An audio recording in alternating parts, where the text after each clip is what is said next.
Rasulullah mengatakan, aku rindu sahabat, saudara-saudara. Sahabat bertanya, ya Rasul, bukankah kami ini saudara-saudara? Apa kata Rasulullah? Bukan, antumul ashabi. Tapi yang hari ini kata Rasulullah yang aku rindukan adalah saudara-saudara. Sahabat bertanya, wa man ikhwanuka ya Rasulullah? Siapa saudara-saudaramu?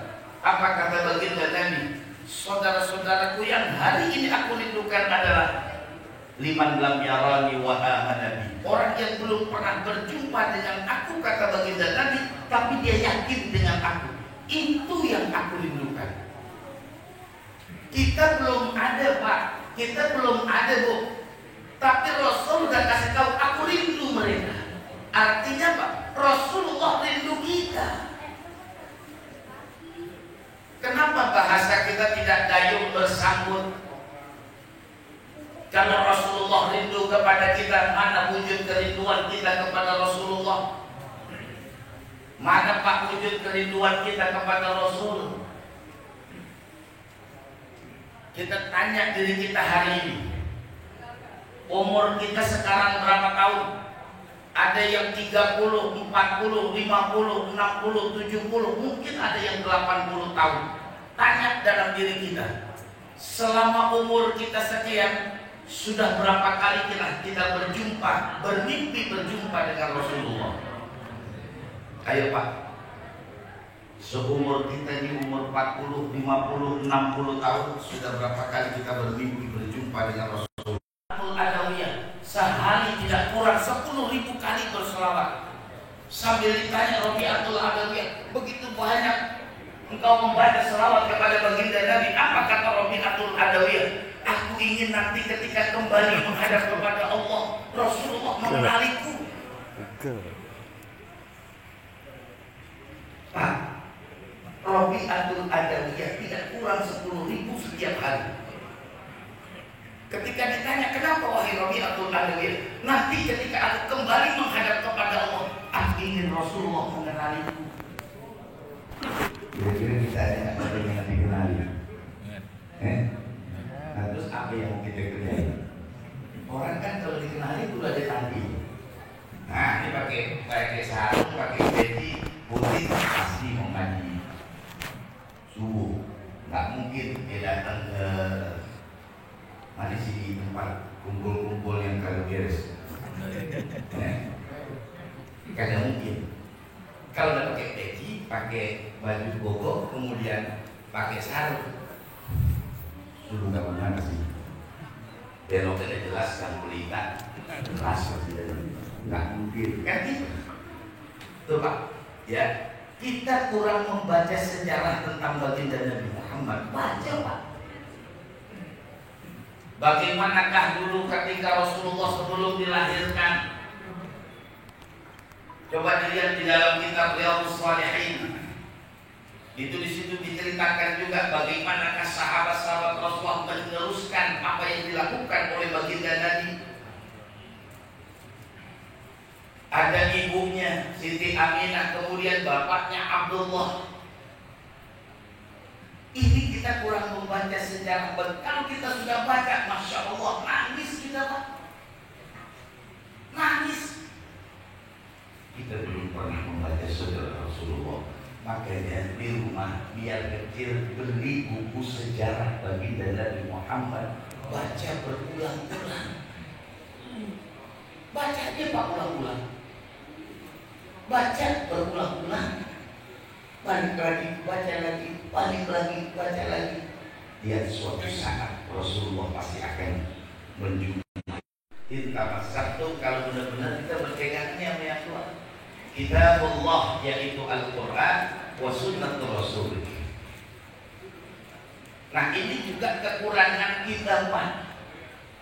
Kita mengaku sebagai seorang muslim tapi kita jarang membaca Al-Quran.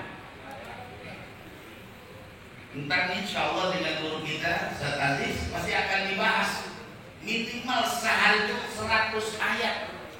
Orang dulu, orang-orang Betawi dulu setiap maghrib gak pernah lepas dia baca surah Yasin. Yasin berapa ayat?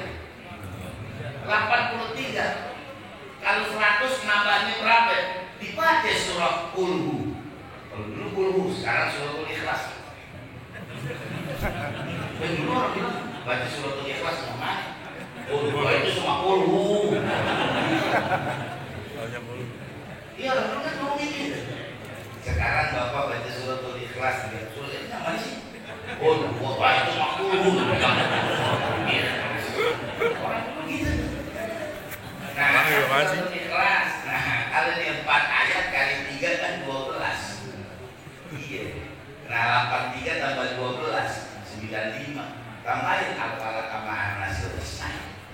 Orang dulu sih pintar kagak, cuma tekun. Orang sekarang kepintaran mereka nggak ngerti. Belakang kan ada orang yang nggak senang namanya maulid, dia kagak ngerti. Maulid hari kelahiran, maulud yang dilahirkan. Kalau saya tanya dari tadi, kamu juga saya tanya nggak tahu. Maulid apanya? Itu yang pulang bawa nasi. Bukan maulid itu, nabi. Ada jadi juga. Ya, maulid itu hari kelahiran. Maulud yang dilahirkan. Kalau ada yang menolak maulid, ada yang menolak maulud, kafir. Kenapa dikatakan kafir? Karena dia menolak 12 Rabiul Awal hari kelahiran. Kalau dia menolak, berarti dia menolak yang dilahirkan baginda Nabi Muhammad. Allah. Begitu Pak. Ini maulid dan maulud. Bisa cuma singkat-singkat aja nih biar nggak terlalu. Bapaknya di dalam, di luar, Rosena. Iya, udah makanannya habis, udah bisa habis. Kayak nggak ada baginda nggak ada lewat lagi. Iya, tangan tengok, tangan tengok. Saya ngerti, tenang aja. Saya coba juga akan pulang. Pak. Kita ini Nabi dah bilang, ayo baca Quran. Masya Allah, Bapak nih kalau baca Quran, lihat. Saya tuh kalau di Masjid Habib Kunjung, Fikul Islam Mu'afidatu. Kalau di tempat saya itu tafsir. Nah, tafsir itu saya kadang lihat, Masya Allah. Al-Quran Pak, dari nama-nama Quran itu perjalanan hidup manusia semua. Ada suratul Fatihah, ada suratul Baqarah, ada surah Ali Imran, ada surah An-Nisa. Itu bukan sembarangan, itu ada maknanya. Kenapa yang pertama dinamakan Fatihah, kemudian yang kedua suratul Baqarah? Yang dinamakan suratul Fatihah artinya pembuka. Apapun yang mau kita lakukan, ayo kita buka. Baca Quran, buka mata, buka Quran. Mata. Ketika ada orang yang membaca Quran secara benar, baik makhrajnya maupun tajwidnya, maka itu mengandung gelombang namanya gelombang gamma. Nah, gelombang gamma itu ketika didengarkan di telinga kita, maka saraf-saraf yang ada di otak kita itu akan terbuka. Coba di rumah kagak ngantuk, di masjid dengerin orang ngaji, belum diapa-apain. Pembacaan ayat suci Al-Quran akan dibacakan oleh Qori internasional. Dia belum baca, belum Assalamualaikum, kita dah belum Pak, belum ngaku-ngaku, belum.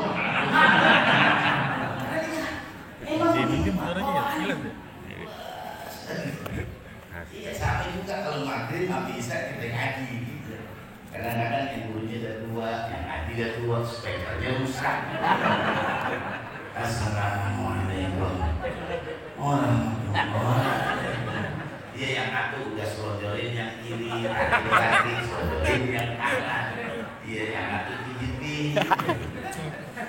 Lama banget ya saya. Baru jam 6 seperempat, tadi saya jam 7. Ya tengok lagi, ada yang nggak baca keluar-keluar gitu. Pak, ya kekurangan kita ini kurang baca Quran, kita kurang baca Quran. Ada suratul Fatihah pembuka, kemudian ada suratul Baqarah artinya sapi betina. Allah menciptakan makhluk dengan 3 kategori besar. Ada yang diciptakan oleh Allah, makhluk ada otak, nggak punya akal, nggak punya nafsu. Malaikat Allah ciptakan otaknya ada, tapi nggak punya akal. Dia nggak punya nafsu. Kalau malaikat punya akal dan nafsu, pasti milih. Israfil akan milih. Yang jelek kan gue cabut. Karena ada nafsunya, mikir deh. Karena malaikat cabut-cabut aja. Lah kadang di baru makan sesendok mati. Kalau kita bilang ntar aku tungguin biar disenangkan habis baru matiin. Nih, ya. Nah, yang kedua Allah ciptakan makhluk itu otaknya ada, akal kagak, nafsu punya, ingatan. Lah ayam sering makan otak, sapi sering makan otak, kita sering makan otak, di otak sapi, otak kambing, kan ada, dia ada otaknya, cuma nggak punya akal. Makanya sapi dari awal sampai hari ini, kalau nggak percaya, bapak cobain, datang ke kandang sapi, bawa emas 1 kilo sama rumput 1 ikat, mana yang dipilih sama sapi? Bawa emasnya 1 kilo sama rumput 1 ikat, tanya, lo mau emas yang 1 kilo sampai rumput yang seikat, kira-kira sapi pilih mana? Rumput. Dasar sapi. Kalau sapi punya akal dia pikir, ngapain gua ngambil rumput? Mendingan gua ambil emas 1 kilo, gua jual, dapat 3 truk. Karena sapi itu Allah kasih otak, nggak dikasih akal, ya begitu. Dari dulu sampai hari ini dia makannya taunya rumput. Coba sekali-sekali kita ngomong sama sapi, Bi. Ini kan ada makanan nih dari tadi, sapi ini. Kata sapi,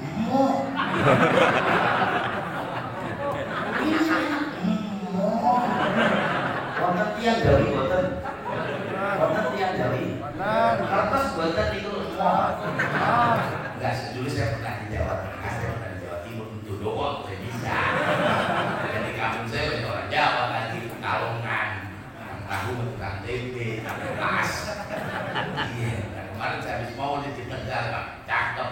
Dari Tegal kecil-kecil baru bisa bahasa Jawa. Kambing, kau kan kambing. Iya, kecuali ada keseruan dikit, bagaimana nggak enakan. Dari tidak putih bukan, itu namanya anak Solo jadi aja. Itu Allah ciptakan makhluk, ada akalnya, ada otaknya, cuma nggak punya akal, nafsu dia punya. Lah kadang-kadang kita lagi kumpul nih, tahu kumpul nggak? Kumpul garang-garang ngobrol. Aduh, kali dulu nggak? Bisa kan Betawi. Ya kalau Betawi Mampang namanya kumpul, ngobrol-ngobrol. Ambil sahih kue, ambil kacang goreng dah. Iya, kalau pagi gini kan makan nasi ulang. Iya, dulu saya punya temen tuh kawin sama orang Lampung. Ya bininya orang Lampung, lakinya orang Betawi. Habis dari dinikah dibawa aja ke Mampang. Nah habis dinikah sebulan 2 bulan, nyanya dari Lampung main di Jakarta. Berarti dia ya Allah nangis. Kenapa? Tiap pagi anaknya cuma dikasih nasi, ame paru dan melati. Yang tipis. Nangis kan.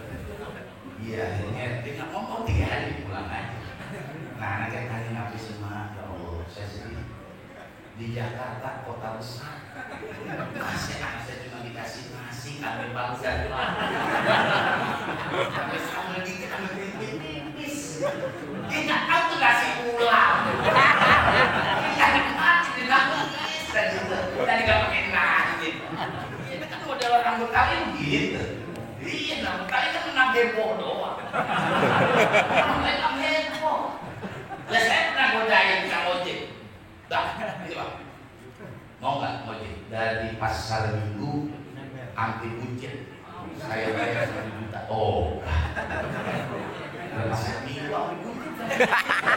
Buncit. Tadi habis semper dong. Ini kalau cuma semper dong.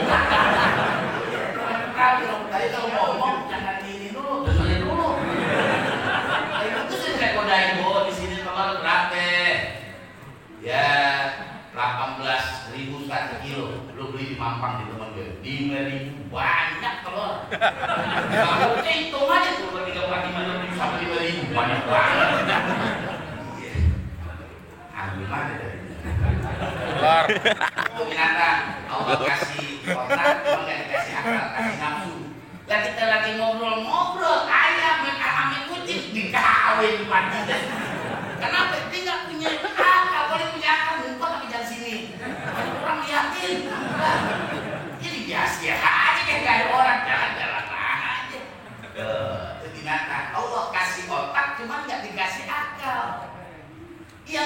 manusia, makhluk yang diciptakan oleh Allah, lengkap otak ada, akal ada, nafsu ada. Kita ini manusia. Ketika manusia terbawa oleh nafsunya kal an'am bal hum adallu, bagaikan binatang, bahkan lebih sesat daripada binatang. Saya sampai hari ini belum pernah dengar ada macan menggugurkan kandungannya gara-gara kawin di luar nikah. Apa lu gugurin? Waduh, macan untuk apa? Jantan lari.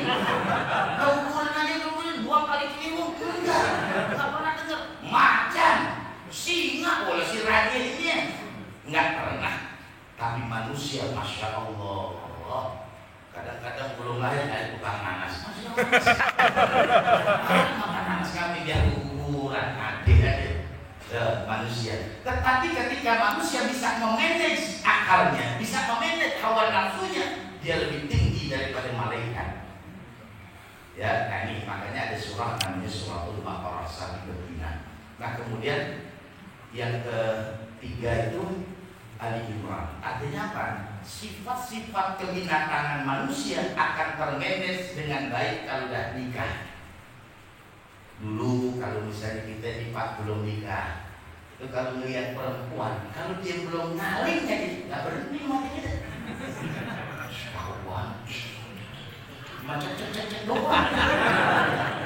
Berani yang kagak. Kalau kita punya mobil yang tahun 73 sama mobil yang tahun keluaran kan lain, tapi kan sama cari kerja ini. Cuma kalau yang dulu kalkulator. Kendor aja dikit, bongkar aja dikit. Kalau mobil. Mobil tahun 73 kan begitu. Iya, giliran turunan banyak banget. Giliran ngajak kok elah, asap berpokok banyak. Sampai semua kerja sama, komplingnya sama. Komplingnya sama. Cuman beda-beda tipis. Iya, sampai perempuan laki nyamannya aja sama. Cuman kalau yang sekarang ini bedanya apaan? Kalau yang dulu emang bodinya bener-bener dah kita tabung aja nggak ada jalan. Ya kalau yang di rumah yang kita lihat lain, kalau rumah pelan banget. Tapi kan kita kasih pertamax tetap juga. Cuman kalau yang mobil sekarang kan bensinnya harus pertamax, dan sekali-sekali bensin yang berbet dah. Kalau yang dulu sih kecampur air kasih jalan. Kecampur air kasih jalan. Lah kita pakai di jalanan orang Federino lah. Ya mobil sekarang boro-boro kita kalau jalanan hilang. Bedanya di situ doang Pak. Makanya ada surah namanya Ali Imran, keluarga. Orang kalau udah berkeluarga lain pandangan kita Pak same, udah same. Cuman kan yang bedanya kalau yang di rumah itu karena kurang perawatan aja. Mobil tahun 73 itu kalau kita modifikasi cakep, menang bodi doang, menangkan tidak penampilan. Dari tunggangnya sama. Ya, itu bedanya di situ doang. Nah kemudian setelah surah Ali Imran ada surah namanya An-Nisa, perempuan. Konsep kebahagiaan rumah tangga Ali Imran ada di An-Nisa, perempuan. Habis surah An-Nisa surah Al-Maidah, hidangan. Keluarga udah, wanita soleha, makan kagak bener, bubar. Gini aja dah Neng, nanti pas pulang kita pulang makan pulang masing-masing, kagak beres.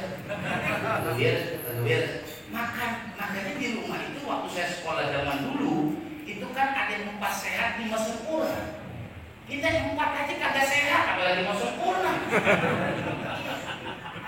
Lah ini pagi kampung, siang kampung, malam kampung, mana juga ada yang sakit asam urat. Giliran enak aja dikit tungguin orang mati. Kalau ada mati tak boleh bisa. Wah di rumah itu makanan memang harus benar-benar kita setelkan dulu, diajarin. Waktu sekolah zaman dulu, ya ada 4 sehat, 5 sempurna. Kalau ada yang 5 jarang nggak susu, jarang gitu minum susu. Iya jarang nggak, kecuali ada acara orang bagi susu, lah kita minum pelan-pelan. Sedikit ya. Kalau dikasih gelas gede, habis kan lagi kita minum dikit. Nah ketemu kopi, ketemu air putih kan agak nyambung. Iya, kalau pas di perut berarak kopinya. Apa rasanya? Nah, kebanyakan air putihnya. Terusnya 2 gelas kopi. Air kopinya setelahnya kebanting. Iya, jangan ngantuk kan pimpinan ngantuk orang naik air aqua 2 gelas. Iya, dulu gua AC lagi. Ya, ini bicara dengan Al-Quran. Kalau kita bicara Quran, kita Pak termasuk orang yang kurang baca Quran. Baca dah. Biar katanya sehari seayat baca. Bismillahirrahmanirrahim. Alif Lam Mim. Enggak. Namanya kan bila lagi. Kan gimana sekarang? Mungkin lo mati kalau orang boleh baca Quran. Itu Quran Masya Allah dari surah Al-Baqarah. Alif Lam Mim dzalikal kitabul la raiba fihi. Kalau kita sebagai seorang wartawan itu namanya apa tuh? Headline apa itu? Headline. Allah sudah tunjukkan Quran ini tidak ada keraguan-raguannya. Dzalikal kitabul dzalika ay hada. Al-Quran la raiba fihi, tidak ada keraguan-raguannya. Mau bicara apa tentang dunia ini, Allah sudah jelaskan di dalam Al-Quran. Di dalam surah Al-Baqarah pertama Allah ceritakan tentang orang yang bertakwa. Kemudian diceritakan oleh Allah tentang orang-orang yang kafir. Itu surah Al-Baqarah. Innal ladzina kafaru sawa'un 'alaihim a anzartahum am lam tunzirhum la yu'minun. Orang kafir sama aja dibilangin kagak dibilangin tekak pada pertama kali pakai. Iya. Lah kan orang Betawi gitu modelnya tekak. Katanya juga dah. Kalau udah Betawi bilang pokoknya selesai dah. Nah, dan atur sendiri dah, gitu aja dah. Pokoknya begini kan? Ya udah dah, terserah dah. Ini cuma untungin permadi baru pokok, luar dah. Betawi udah bicara pokok ya. Iya, dah. Ya, kemudian diceritakan orang-orang yang munafik. Jadi Quran itu pertama siapa orang yang munafik, siapa orang yang kafir, siapa orang yang munafik. Kemudian menceritakan juga yang keempat golongan orang-orang yang fasik itu di dalam Al-Quran. Ini pembahasannya pengajian subuh nanti di lokasi yang lain. Saya nggak bilang undang di Sukasna. Yang 6:30. Jadi itu Quran. Bagi Nabi bilang saya tinggal ini ada Quran, ada Sunnah.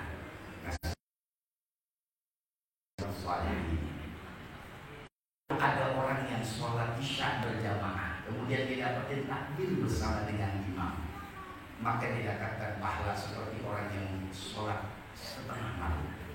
Tapi syaratnya dapat takbir bersama dengan imam. Allahu Akbar, Allahu Akbar, dapat pahala setengah malam gitu. Belum pernah, saya sendiri belum pernah sholat setengah malam. Jadi sholat tarawih 20 rakaat kita cari imam. Mami siapa? Sekali ada. Mami deh. Pulang. Iya. Saya kadang-kadang kan kalau jadi imam mami ditandain hampir kelar. Ramadan masih orang apalin. Mau potong setanasnya imam mami. Padahal tarawih kemarin.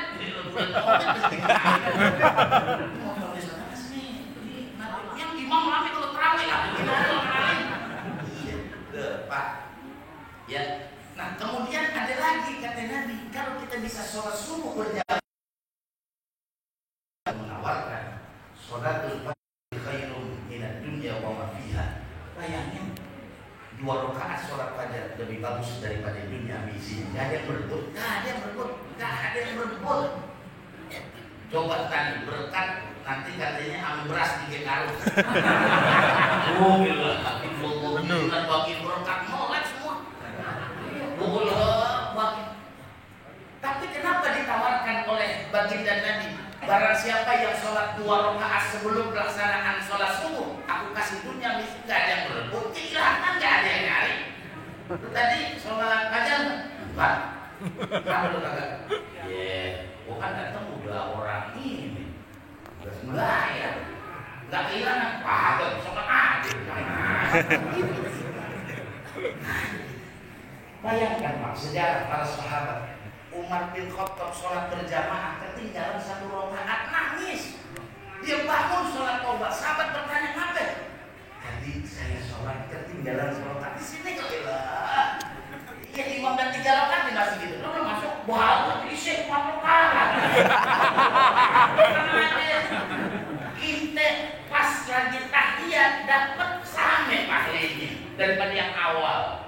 Nah kan sisanya bisa kita kebut. Itu kan imamnya rame. Jadi kalau bisa di situ kita kebut, ya kan ada jadi imam ngomong selesai. Kita tidak pernah merasa kehilangan dari ibadah. Dan juga sholat duha, kalau sholat malam belum bisa duha. Dan bahkan kita melek 2 rakaat. Tidak susah. Baca Fatihah itu udah selesai. Yang lain boleh dibaca, boleh, namanya orang masih baru. Aku juga kan bawa sholat duha. Memang Pak kalau baru kemudian sholat duha, bawaannya malu, anak tengok. Kami pilih kita. Sholat duha, awal dibili. Gitu, jadi dia bilang, lagi boleh sholat. Kemudian tidak kalau ada tanding, ada saja mau mati. Dan Imam Al-Qurtubi dalam kitabnya ditulis